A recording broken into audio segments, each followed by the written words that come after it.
Good morning. You gave your speech yesterday at the Labour Party conference. You've had some very good polling recently. I just wanted to ask you whether you think that's to do with Labour and its ideas, or whether it's to do with the current Prime Minister and Chancellor and the particular direction that they want to take the country in. I think it's to do with the absolute contrast between the mess that the government is making of the country.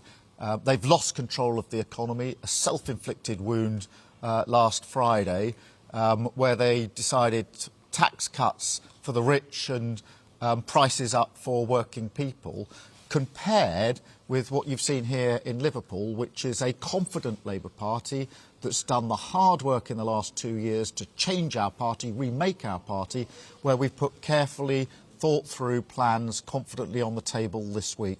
And there's a mood in Liverpool here at the conference that many people are saying, not just party members, but others who are here who are not party members, saying there's a mood here we haven't seen for years, and that's a Labour Party that is confident. We can sense change in the wind, and after 12 years of failure, it's time for change. And you can feel that at this party conference. And that is reflected, I think, in the polls. It's certainly reflected in the mood. And people who've been coming to conference for many, many, many years have said this conference, this Labour Party conference, is different. The Labour Party is confident and it's ready to deliver. OK, well, let's look at some of that work and some of those plans. Great British Energy. The details seem a little bit sketchy at this point. What exactly will it do and how much will it cost? How will you finance it? Yeah, let me set out the basic idea. If you look at the biggest onshore wind farm in Wales, that's owned by Sweden, and so the rewards for that are going to public services in Stockholm. If you look at our nuclear industry, the Chinese Communist Party has a stake in it, and 5 million people across the country are paying energy bills that are actually going to a company owned by France. I want to change that. I think that if we're going to invest, if the British taxpayer is going to invest in the energy of the future, they're entitled to finding a way that the rewards for that, the benefits of that, come back into our country reinvested. So Great British Energy will be there for that function. It will be there to make sure we have clean energy, energy security, so we're not so dependent on the international markets and, tyrants like Putin. But essentially, it's a way of making sure that where we in Britain invest, we see the rewards coming to Britain that then can be used for further investment on behalf of the people who live in Britain. But what about the money? Is there enough money? Because you know yourself, the most recent batch of renewable projects, which were mainly wind and tidal, needed £18 billion. The initial budget for Great British Energy is about £2 billion, which seems a little short. Well, if you look at the renewables, yes, it's true that a number of years ago that sort of boost was needed to get them off the ground. But now, renewable energy is actually 9 times cheaper than gas, so the situation has turned completely.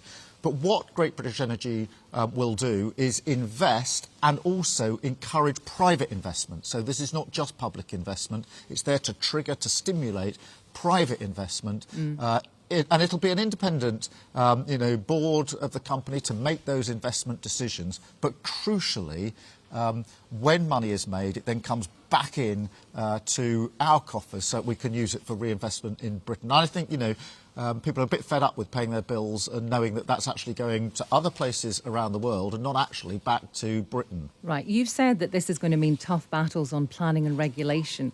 Can you tell me in the plainest English what that's actually going to mean? Because NIMBYism has been a huge problem in this country. Yes, I mean, if you're looking at onshore wind farms for the best part of 7 years now, the government has put in place planning regulations that mean that basically there haven't been any increases in wind farms. And we're obviously paying the price for that now because we haven't got the security we need here. We're exposed to the international market. So we need to get to grips with some of the planning regulations to make it easier and quicker for these decisions to be made, because at the moment they're blocking the work that needs to be done. And right now, the crucial thing for so many families is dealing with the cost of living crisis, getting those prices down, having energy security so we have lower prices in the medium and long term, and that we're not, with dictators and, imperialists like Putin, we are not at their behest when it comes to the awful conflict in Ukraine. OK, I just want to ask you just one more question from me, which is about economic responsibility. You want to be seen as the party that can be seen to be responsible with the economy, trusted with the economy. What is your position on government borrowing? You say that you would cut taxes, like the lower rate of income tax. You would reverse the national insurance rise. You'd bail out the whole country when it comes to energy, which is very welcome. Your policies are going to cost in the tens of billions, many more. Quite a bit of this is going to be borrowing. So why are you different to the Conservatives? Oh, we're hugely different to the Conservatives. We've got two rules that we put in place last year, which was we'd pay for day-to-day spend, we would borrow to invest. And if we look at the package that the government's put on the table, we wouldn't cut the top rate from 45 to 40%. We would cancel the tax cut for corporation tax. Corporations aren't asking for that tax. It hasn't proved to make any difference in the past. We would have a windfall tax on oil and gas companies who've made excess profits, and the government says, well, they can keep those excess profits. We're not going to touch them. We say we would use that.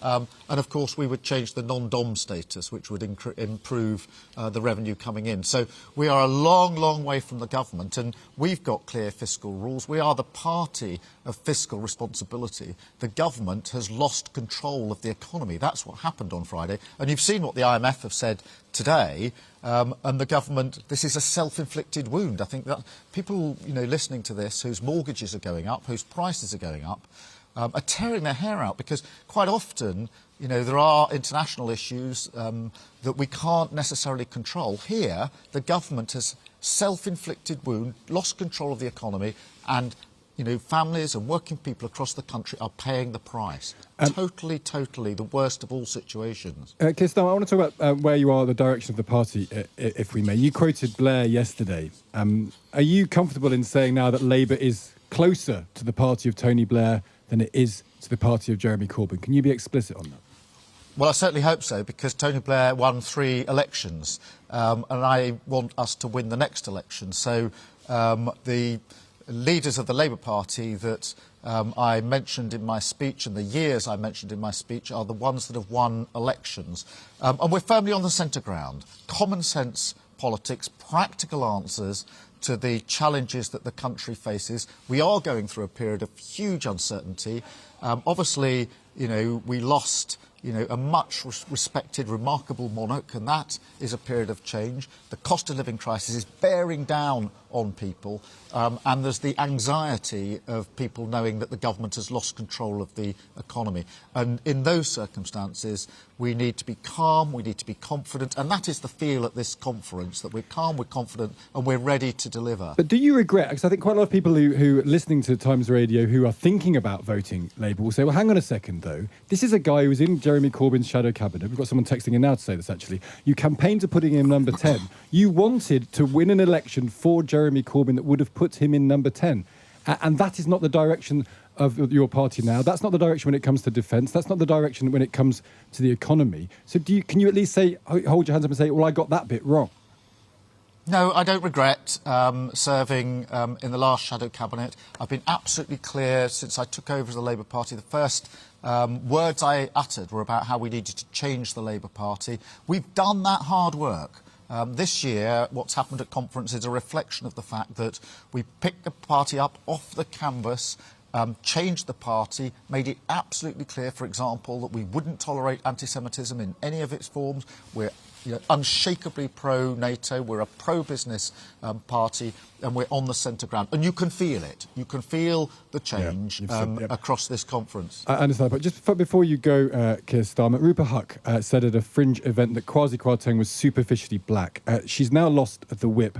I'd like your reaction to that. And also, what will it take her to get the whip back? What happens to her next? What she said was wrong, it was racist, and I'm very pleased the Labour Party acted as swiftly as it did. We've now got an independent process that kicks in, and the outcome will be for them. But I'm very pleased that the Labour Party, under my leadership, acted very, very swiftly in that particular case. OK, then we were just looking at some karaoke performances from last night. Do you want to offer up? Angela Rayner belted out "Don't Stop Believing." Wes Streeting apparently rather cringingly did "I'm Loving Starmer" instead, which I think is unforgivable on every level. Do you want to give us a karaoke? You don't have to sing it, but tell us your karaoke song, Keir Starmer. Well, I didn't do karaoke last night, but Sweet Caroline is what's played after every Arsenal game when we win. So if we win against Spurs on Saturday, big match, then that will be belting out at the Emirates Stadium. So you may catch me singing along to that. All right, I'll let you have that one. Keir Starmer, thank you for joining us today. Thank you very much. That's Keir Starmer, the Labour leader from a very confident-sounding Labour leader, it must be said, from a Labour Party conference. Clear on a couple of things, and this question is he wants to as Asma was talking to about, he feels there is money there to do something nationalised like the Great British Energy Company. He does feel that there's money and to fund the borrowing. It's whether you believe it. It's hard to say, but he's saying we are the party of fiscal competence and the Conservative government isn't. And the